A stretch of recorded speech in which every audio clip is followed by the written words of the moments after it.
Hey guys, BMI here today with another video. So today we're going to be covering the deck that has been climbing in popularity and in the tier list as well.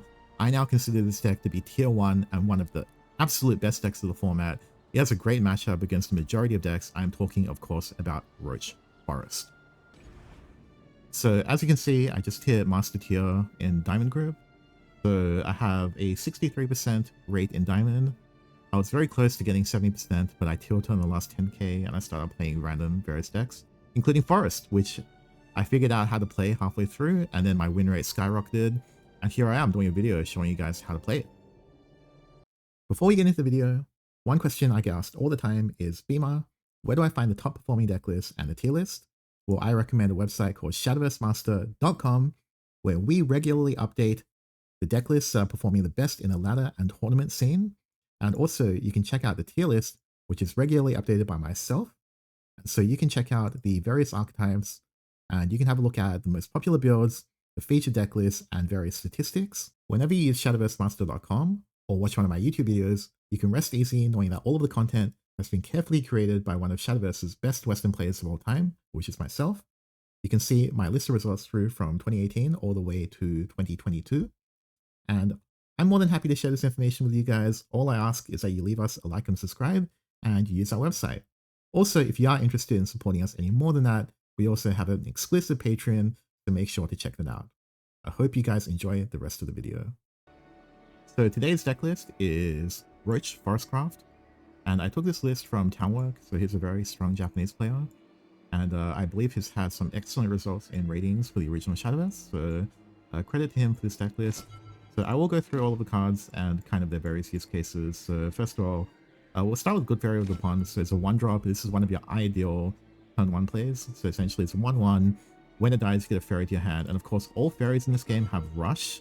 So effectively, when this gets traded into by a 2-2, you can use 1 play point to play the fairy and clear the 2-2, for instance. So this is very good. It's like a way of getting tempo, but you don't lose hand size as well. And then there's a lot of combos that you can do. So don't forget, Swordcraft, they have a mechanic called combo. So this is very relevant for cards like May Journey Off. So essentially combo means that when you have reached the number of cards played during this turn, so for example, if you played 2 cards before May, and then you play May, you've activated the combo 3 effect, which then allows you to select an enemy follow on the field and deal it 3 damage. So this card is basically cheating tempo. It lets you clear boards that should otherwise not be possible for your given play points. So for example, if you go 2 fairies, they both have Rush, and then May ping something for 3, most boards are not surviving that, and you might actually come out ahead. So May is very strong at all points in the game, in my opinion. You hardly ever tempo without early game, on turn 1 for instance, but you do play this on around turn 3 and onwards for the rest of the game. You can deal 3 damage to anything on the board, so the aforementioned double fairy play, you can use that to kill a 5 HP follower, for instance. And then obviously when you're going for lethal, it can clear wards and so forth. So this card is one of the strongest 1-drops in the game. And in fact, Good Fairy of the Pond is also one of the best 1-drops in the game. So Forest has 2 of the best 1-drops in the game. Crazy. Next card we have is Bug Alert. So this card, basically you bounce a card on your field and then you deal 2 damage to a random enemy follower. So this is weakened from the original bounce card, Airbound Barrage in Shadowverse 1. I think maybe they figured it was a little bit too strong. But effectively, this is a card that lets you reuse your key cards such as May Journey Off. Occasionally, you can get some crazy lethals with Fey Twinkle Toes. Of course, you can play with Roach and then bring it back to hand at the end of your turn. So it can basically be used in numerous applications. Depending on the situation, I think, you can either use it to reuse cards, or sometimes you just need it to do that last 2 damage to clear a board. And then just be mindful that it is random chance, so sometimes you might want to play around such a way where no matter what it hits, you can still clear the board, or you want to leave it so there's only 1 follow at the end, so when you bounce, it's guaranteed to hit, right? So that's Bug Alert. Okay, so next up we have Fairy Convocation. So this card is very strong. It adds 2 copies of Fairy to your hand, that you can use them at any time later on. So this card is good at all points of the game, but typically, because it doesn't give you any tempo early, it's better in the mid-game. But obviously, if you have no other 1 play point play on turn 1, you play it, you don't feel bad at all. Next up, we have Fairy Tamer. So on the surface, its stats don't feel great. It's a 1-1. But in practice, when you play this on turn 2, basically how do I say it? It sets you up for double fairy into May, and then you reset the board, and then you're really far ahead of your opponent, right? So even though it's a 1-1, it doesn't feel too bad. Even if you have no other combos, you can trade this into their 2-2, and then you can use a fairy to clear the other one, or you can just go wide. So this kind of enables you to always have a large hand size, and it gives you the creativity and the flexibility to model your board around your needs, right? So Fairy Tamer is strong card. One card that not everyone plays is Stray Beastman, so I like this card a lot.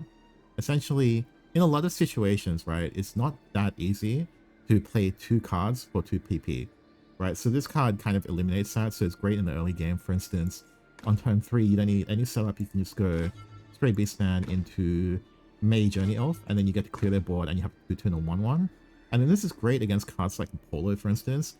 So in a lot of situations, if you wanted to use May's effect, you would have to go double fairy May, and you would clear their board, but then they go Polo and they 3-for-1 you, and it feels very bad. When you're Stray Beastman, their Polo can't really be played, and so you control the board, and then also you're playing around like common removal as well. And of course in the late game, this card kind of reduces the burden on your hand size, so you can just play this as if it were 2 1-play point cards. But I think this card is great as a one-off. Next up we have Fate Twinkletoes. So originally, people ran more copies of this, but I think at the moment 1 copy is totally fine. It is a little rough because you want to often save your fairies for other cards like May, or alternatively, you know, your Lambient Can, or potentially, you know, your Godwood Staff or your Killer Rhinoceros or whatever. So it's not always the easiest to play this, but if your opponent isn't playing around it at all, then you have situations to really punish them, right? So for instance, one common play is when you're going second, you go Fairy Tame on turn 2, and on turn 3, you go double fairy, Fate Twinkletoes, buff everything on your board. They have 2-2, 2-2, and they both have brush, and you have a 2-1. And so you can clear their board, and then your opponent will find it difficult usually in order to kind of full clear your board, so you're getting poke damage, and then it makes the rest of your plays a lot easier to navigate. Next up we have Babel Carbuncle. So this card, note that the fanfare is mandatory, so essentially if you have any follower or card, it can bounce Anglers too. It has to bounce at least 1 card, unless you have nothing on the board, then it just fizzles out. So this card is good on turn 2, you can just play it as a 2-2. As you know, 2-2 is very important in the current iteration of the meta and Worlds Beyond. It prevents you from losing board control, prevents you taking chip damage, etc. But where it really shines is in the late game. So Super Evo recovers 3 play points. So when you're doing your Roach math, effectively this actually increases, this is as if it's like 2 0 play point cards, right? If all of your cards in hand are 1 play point, this can act as 2 0 play point cards. And when you're actually doing the Roach math, you'll realize that this is very big. In addition, when you see Super Evo, it means that it's also killing something on the field to get 1 additional damage as well from the Super Evo. So yeah, Baby Carbuncle is a very strong card. And of course, it can bounce cards like May and stuff as well. So yeah, we run 3 copies of this. Lily, Crystalline Innocence. So this card is again one of the major key players in Forestcraft's removal game. So effectively, when you combo for 3, you make 1 full on the field, 1 defense, and that makes it very easy to kill either by fairies trading into it, or you can Evo to draw a card, that's very important by the way, and you ping a card on the field for 1 damage. So that can be the card that you dropped 1. And so this can commonly be seen against Swordcraft, for instance. So Amalia is a card that, you know, hides behind a bunch of wards, but then you play Lily, you drop to 1, you evolve, clear it, and you hit one of the 3-2 wards. All of a sudden, Sword's 8 play point play is dismantled by 1 Crystalline Innocence Lily, right? So I was going to come up with a more catchy way of saying it, but you know, basically this card is busted. So Lambient Can, this card is, it's a card that requires you to have a good understanding of the game, right? So in the early game, there are many cases where you want to play this and you want to work out when you want to buff your follower to push damage through in tempo. And then other cases, you might forget that you have this in the late game while you're going for a 7 play. Like for example, you're trading into their guys.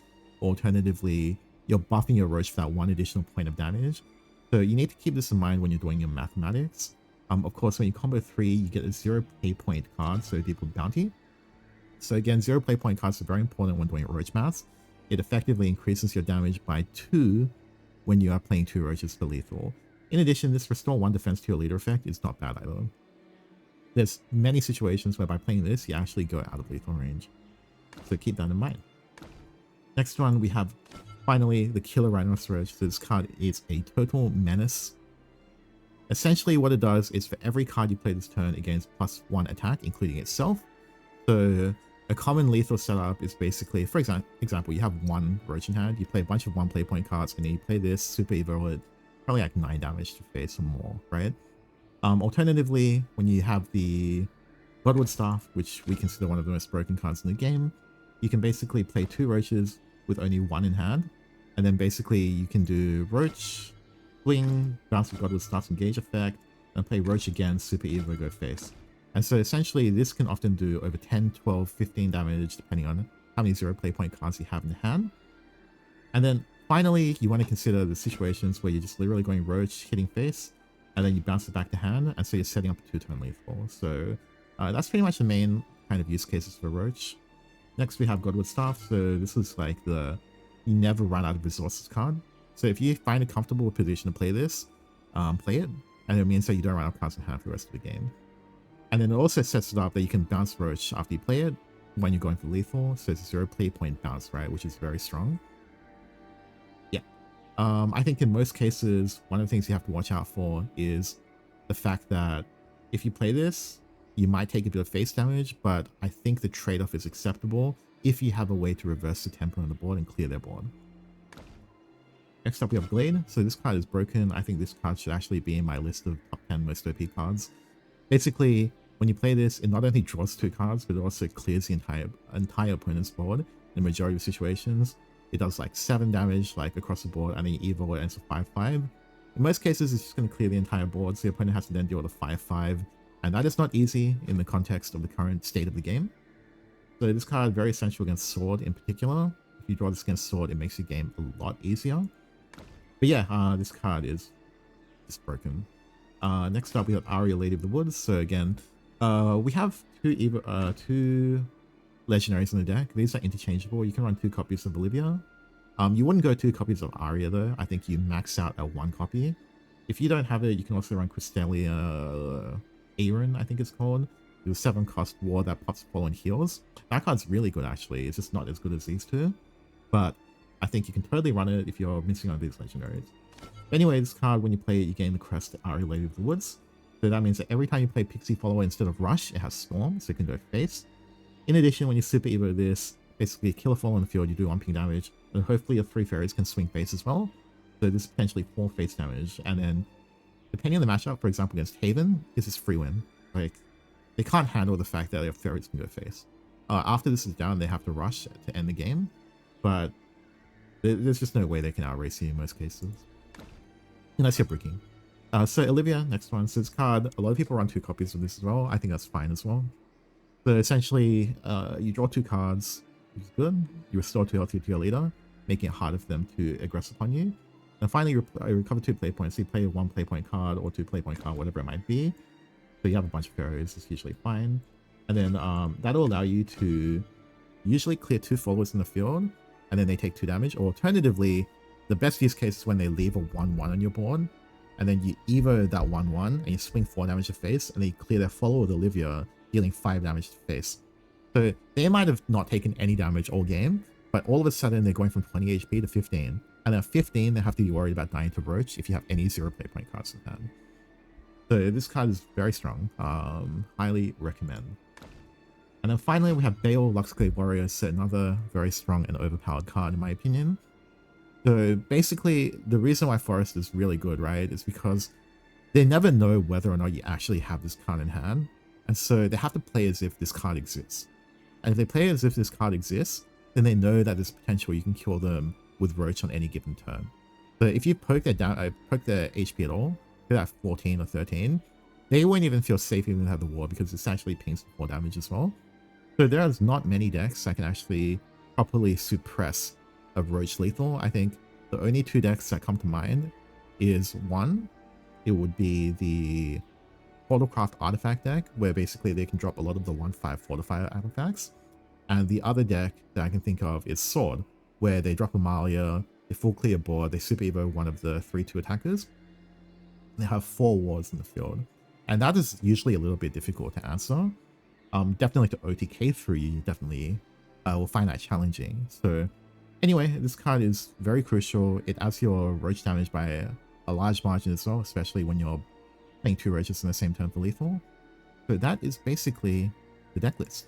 So in addition to that rundown of the deck list from just now, I also have prepared one slide detailing the game plan of the deck. So essentially, you can consider Forest to be a mid-range combo deck with some control elements to it as well. So early game, sometimes you get lucky and you get to poke a lot of damage to their face, in which case the game is super easy if you just throw your Roach combo. But in a lot of situations, it's going to be an uphill battle to try and poke damage to their face. You usually won't be able to do so until around turn 7 or 8. So hopefully you can get like a Olivia Super Evo, and you can swing their face with like one of your tokens and then clear a card. Alternatively, it might be something like Arya Super Evo, but also in other cases, you have to set up a 2-turn lethal with Roach. So you find one turn where you go Roach, you swing at their face for a huge amount, and then you bounce that Roach, or if you have another Roach in hand, you can just leave it on the field. And then next turn, you go for your real lethal, so hopefully then like 10 or 12 HP, and then you drop your multiple 1 play point, 0 play point cards, you drop Roach, and you swing, you bounce with God with Staff, you play Roach again, and a Super Evo for lethal. Something like that, right? So that's your 2-turn Roach lethal setup. So you want to aim for that general flow of game plan, right? So the way this deck ultimately functions is that it revolves around the 1 play point token, which is called the fairies. So a lot of cards in the deck generate fairy tokens in your hand, which are 1 play point, 1 play point 1/1 followers with rush, right? So often you're using these to either clear your opponent's board, or you're just making it so your opponent has to be able to clear these. Hopefully they're using the Evo points to clear it, because there's not that much AoE outside of cards like a Polo, and not everyone runs that, right? And so if they take a little bit of chip damage, that will set you up for later in the game, where hopefully, you know, you get another 5 poke damage in via Olivia or something like that, 12, and then all of a sudden you can use the fairies to build up your combo so you can play Roach for lethal, right? Yeah, and so essentially your main finisher in the deck is Rhinoceros, right? So it's your 3 play point Storm card. And so basically, when you're going for Roach, you don't have to worry about anything anymore, right? You're just literally going for lethal.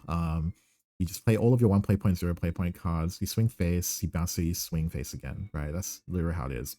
And so a lot of people, you know, they say Roach math is difficult, but I've worked out a formula that'll make it a little bit easier for you guys when you're going for the Godwood Staff lethal, which is the main pattern you'll be using, right? So essentially, you need to work out X, where X is a max play points. You minus that by 5, and then you add the number of 0 play point cards in your hand to that total, right? And then that number is Y. And so your lethal damage is 2 multiplied by Y plus 1 plus 3 if you have Super Evo. And if it's Carbuncle, then it's plus 5 instead, right?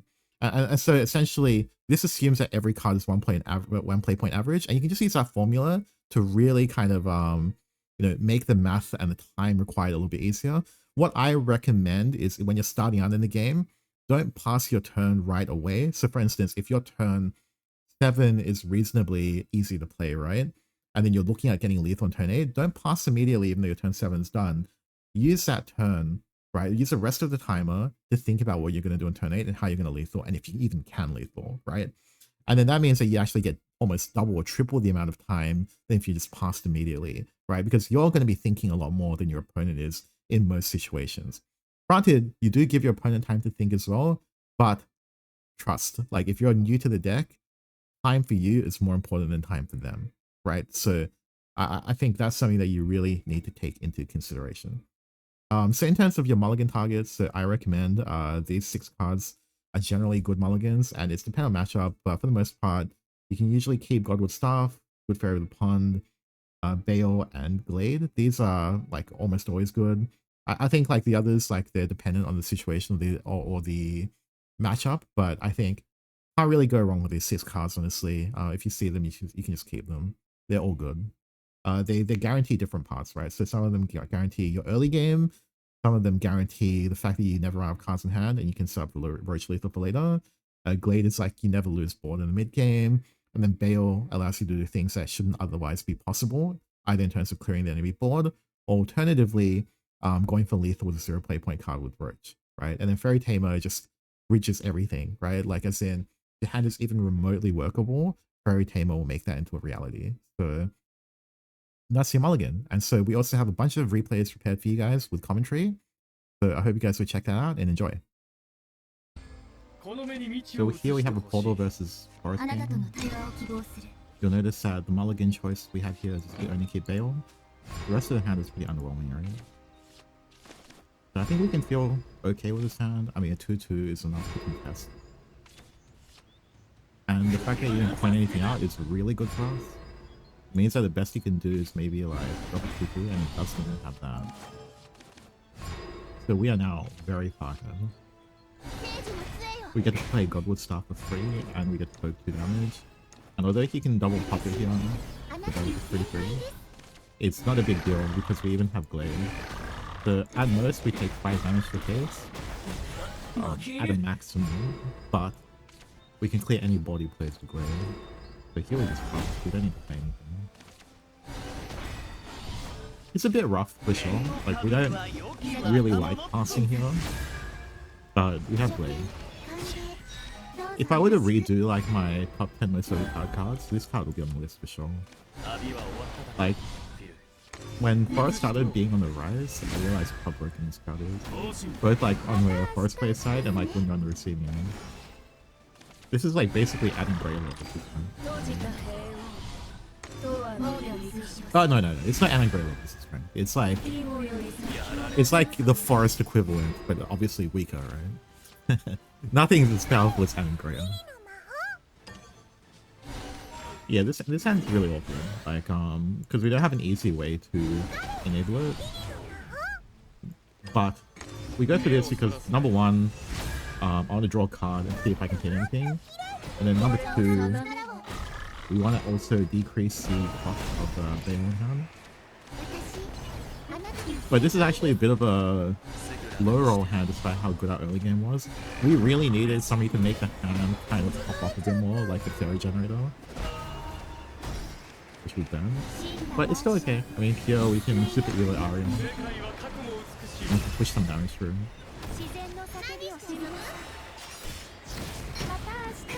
And then here we use a bug alert here, right? So we can use the fairy next turn to storm face. And it also lets us poke 3 extra damage to face while clearing the bomb.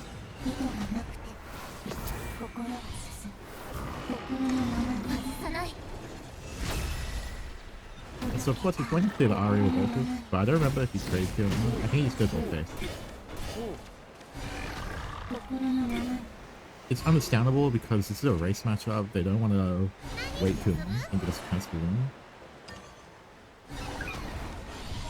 But this is where we get our opportunity, right? So this gives us 3 play points back, which is great for red time.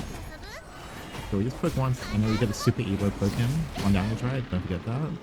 And then now that we have the board space, we can play this. So we hit 1 per face. And then this is where we just bounce this. Because we have Aria, we get 1 extra damage. 1. And then 6 plus 7 for this. This is actually such a beautiful refill, honestly. Like, our hand was so brick, but it worked out, right? It was super brick, but we played it perfectly. And, you know, that's the matchup. I feel like Puppet doesn't really have many ways to stop us from killing them. They only have 1 ward on Orchid's turn. And as you saw in that game right there, Orchid's ward is not enough in many situations. Okay, so for our next match, we have Face Dragon. It's actually my promo series to Master Tier, so it's good replay to have a look at.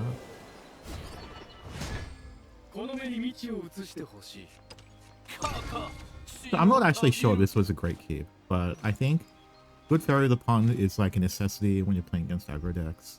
If they don't have the 2-1 to ping, you get to poke damage in, you get to win the race a bit, and then also, even if it does die, you get a Fairy, so it's fine. May is pretty essential, I think, just to cheat back some tempo. And I don't feel like we need a 2-2 with this spell. That's basically the reasoning for that. This hand is pretty slow, but I think it's fine. Worst case scenario, he pops this right, so it's not too bad for the first turn. Yeah, this comes up pretty often, like this particular like situation, where you could instantly clear this by going, you know, May and then bounce Bug Alert, but then you're pretty far behind, to be honest. You don't really develop But if you do it this way, you set yourself up to go double fairy and main next turn. So you're trading 2 HP on this turn, but in exchange, you'll gain complete control of the board the next turn. And that'll save you a lot more HP in the game. Especially when their turn 3 is quite weak. So as you can see, here we go, double fairy, and we go main. And then we just clear the 2-2, fade one out, and push one down to the face. So now I think we feel very good. If he doesn't have a polo, we are super firehead. And he does not have a polo, so now we have complete control of it.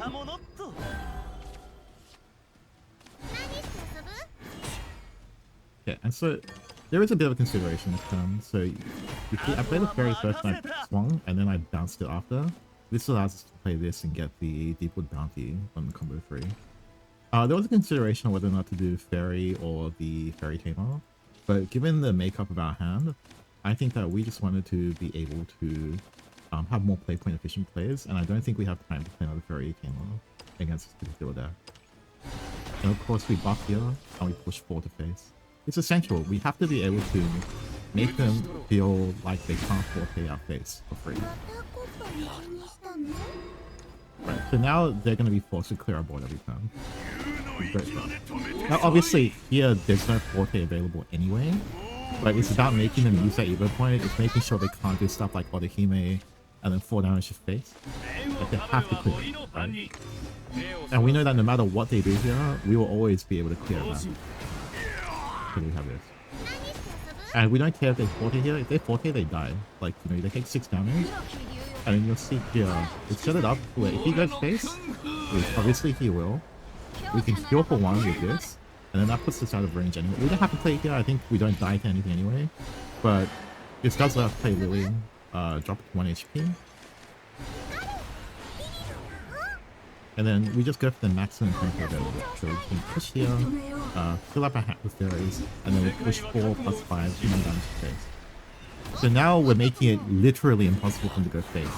If he goes face, he will die for sure on game. So his best play is probably Draconic Berserker, which he does have. And we don't really care. Again, he's using Super Evo to clear this. He's not playing 4K. We can clear this, and then after we clear this, we threaten and lethal again. Right?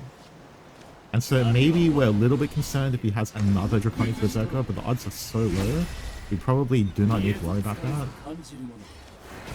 With the 1 ping damage with super combo, we shoot this, and then we will fill up our... Oh, actually, I think we might just be wrong.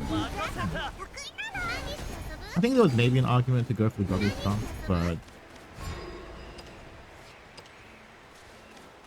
Because I think potentially we do open ourselves up to losing to a second Draconic Berserker, but I think based on how it's played 2 already, I think it's played 2. Like, it's very unlikely that's a 3rd. So if he has a 3rd one, then we are in risk of death, I think, because we get 1 fairy, 2, 3 fairies, 5. We can only do 5 damage, so there is potentially an argument where you maybe go for the Godwood Staff instead to try and draw into Roach, but I think it's also acceptable to just go wide and play around the fact that he most likely does not have another one if it's already played 2. It's just so unlikely. Like, this deck has no draw. And we can still top out if we just draw Roach. So I think it's okay.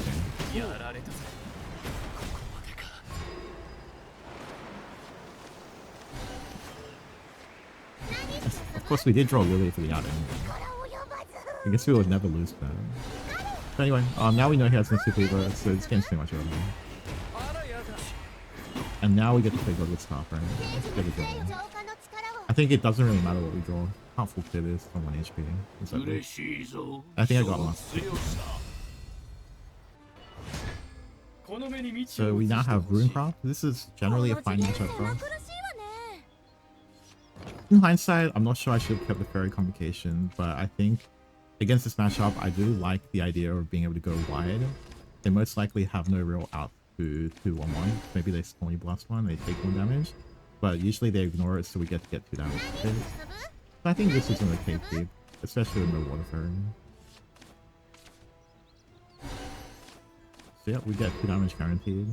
But of course, we're just gonna play Land of Queen, we're gonna buff one, play another Fairy, we're going wide. in this type of situation, Runecraft doesn't really have any ways to clear one boards early. Until Anne and Greya, they can't really stabilize the board.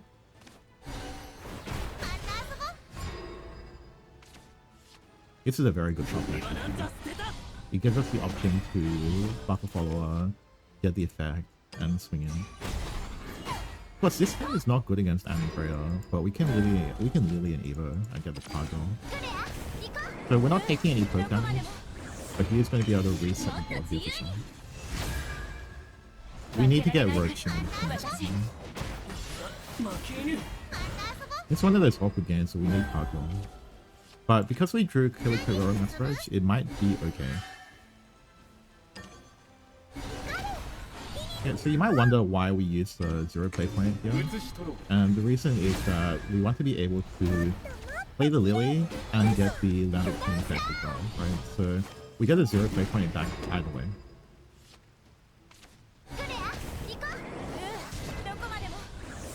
Okay, so this turn is kind of annoying. So it's kind of annoying.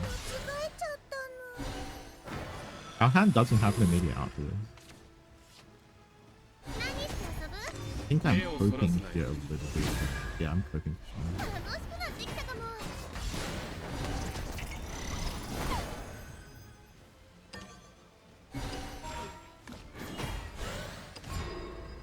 So I think that turn, basically the idea was like, well, I don't really want to... I could either pass the turn or I could use the Evo point and push 50 damage in.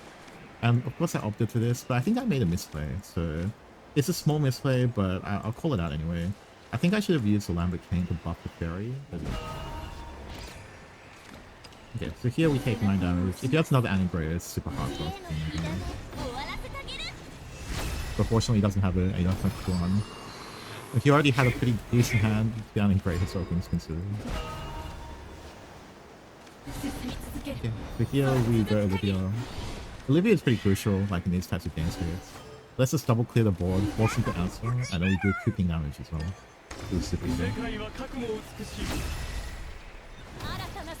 So all of a sudden he's at 14 HP when he hits points.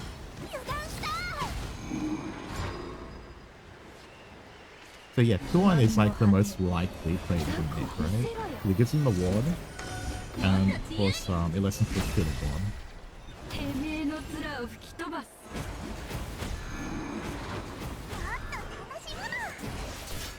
Oh wait, definitely a full. That's actually quite shocking, I think.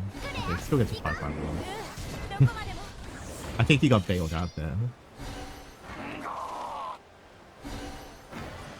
But no problems, we do have lethal here.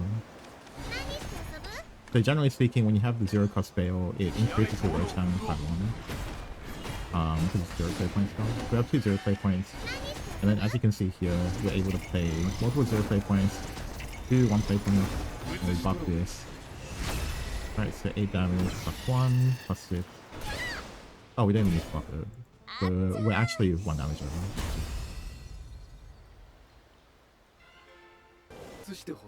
Okay, so for our final game, we have a game against Swordcraft. So we kept the Bale.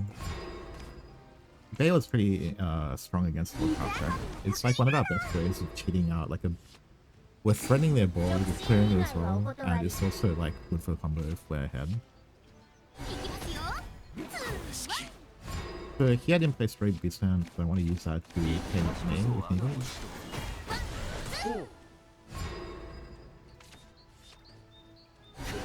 And so I do opt to just do it here for clear his board. The thing about Sword is that from this position, we know that for 3 play points, they literally can't double clear this. In fact, we have control of the board now.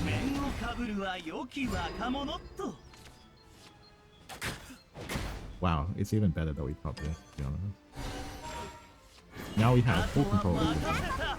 However, you'll notice that I didn't play the fairy here for tempo because my next turn is pretty set, right? I want to go double fairy and then Lily and then Evo to draw a card. And I don't want to have to use Mate in order to do that, so that is the reasoning for that. If I play the fairy here, it might get cleared anyway. There's something like a Polo or whatever. And then also it makes my next turn awkward if I don't top out.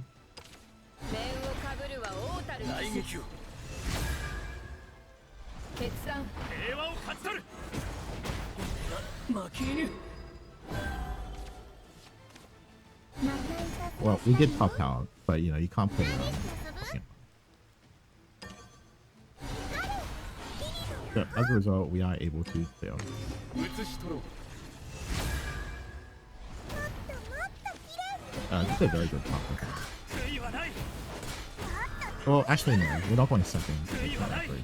We'll see how we go, though. Because when you're going first, you really don't want to play this hard.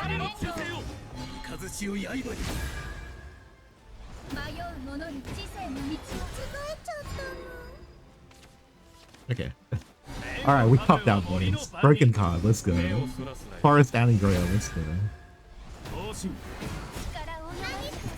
When you draw this on curve, it is like the most broken thing like in the world. Imagine if I pop Olivia here. Okay, there we go.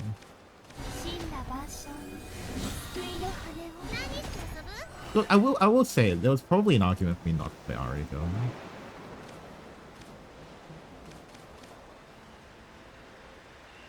Like maybe it was something like maybe it was something like Double Fairy, Roach Bugler or something. But he has Amalia active, so I think we can't do that. And then I think we prefer to save Glade, just in case. No, this play is fine. Ari is probably like the least middle play. And it sets us up for permanent storm damage, which is useful. I didn't even super with it actually. Yeah, didn't need to. That was just the lowest communal play, and we also played 1 damage today. And it's pretty likely it's going to be Amalia here, so I think that makes sense. And then yeah, in this edition we don't even need to. Oh yeah, so we played the Fairy Communication to increase the card count. I think I did the calf and it didn't make it. Oh, it does make it. Yeah, cool. I trust my actual playing stuff. Yeah, so this is where like the Aria effect is like because now he has to be very fearful that every turn could be a turn. And he has no ward, so it is literally his last turn.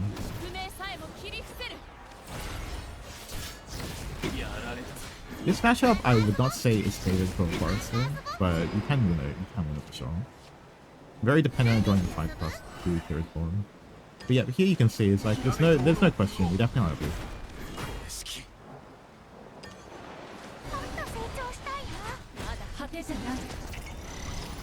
So I will mention like obviously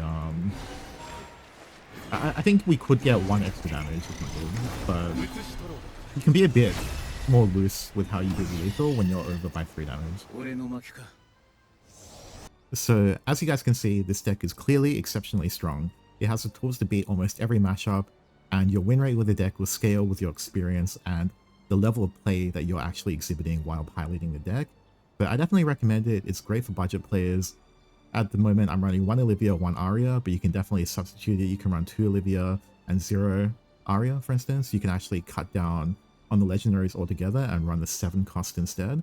So Crystalia Erin is a great example of a card that can replace Olivia and also Aria, in my opinion. I think, of course, it's not as good, but I think it's good enough, and you'll definitely be able to climb. So that's pretty much it for today's video. Hope you guys enjoyed it, and make sure to give us a like and subscribe if you did, and I'll see you guys next time.